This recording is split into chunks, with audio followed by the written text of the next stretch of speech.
نرجو من اللجنة المنظمة الإخلاقية لدوري السعودي، نرجو منهم الرد على كلام اللاعب كريستيانو رونالدو ومحاكمته على الكلام الغير الإخلاقي. والله حرام ما يقول، والله حرام.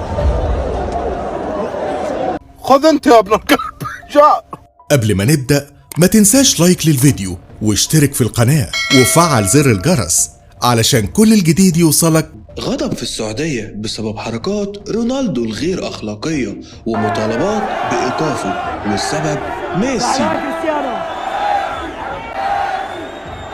لا لا لا لا لا لا يا عيال، لا لا لا لا يا عيال.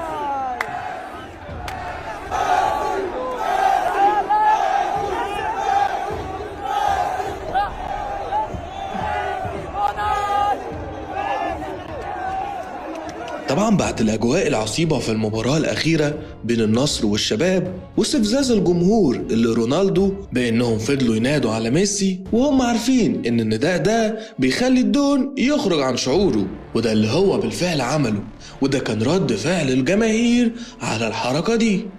وش رايكم بحركة رونالدو قدامكم؟ حلوة والله.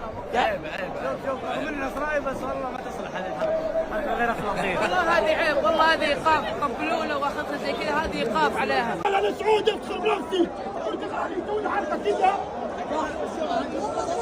والله صادق. واحد عمه يسوي حركة زي كذا. صحيح. والله صادق. والله حرام ما يقول.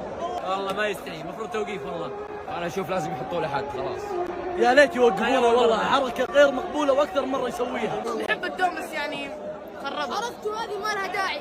وأنت ايش رايك بحركة رونالدو؟ رونالدو ما يسوي زي كذا، رونالدو لاعب محترف. محترم، أنت تحبه بس هذا محترم، هذا المرة الأولى حط الشعر. ولجنة الانضباط في الاتحاد السعودي لكرة القدم هتفتح تحقيق مع النجم البرتغالي كريستيانو رونالدو لاعب النصر بسبب الحركة الغير أخلاقية اللي قام بيها في مباراة الشباب بالدوري السعودي للمحترفين. مش بس كده، ده إدارة نادي الشباب اتقدمت بشكوى رسمية للجنة الانضباط والأخلاق باتحاد كرة القدم ضد لاعب نادي النصر كريستيانو رونالدو، وصحف عالمية كتير زي ماركا وغيرهم اتكلمت وقالوا رونالدو أفسد ليلة النصر بسبب ميسي. وهنا يبقى السؤال، هل هيكون في نية بالفعل لإيقاف أو معاقبة رونالدو، خصوصا بعد التجاوزات الأخيرة وإنها مش أول حركة غير أخلاقية تحصل ضد الجماهير بعد ما حصلت ضد الهلال السعودي، ولا الموضوع هيعدي مرور الكرام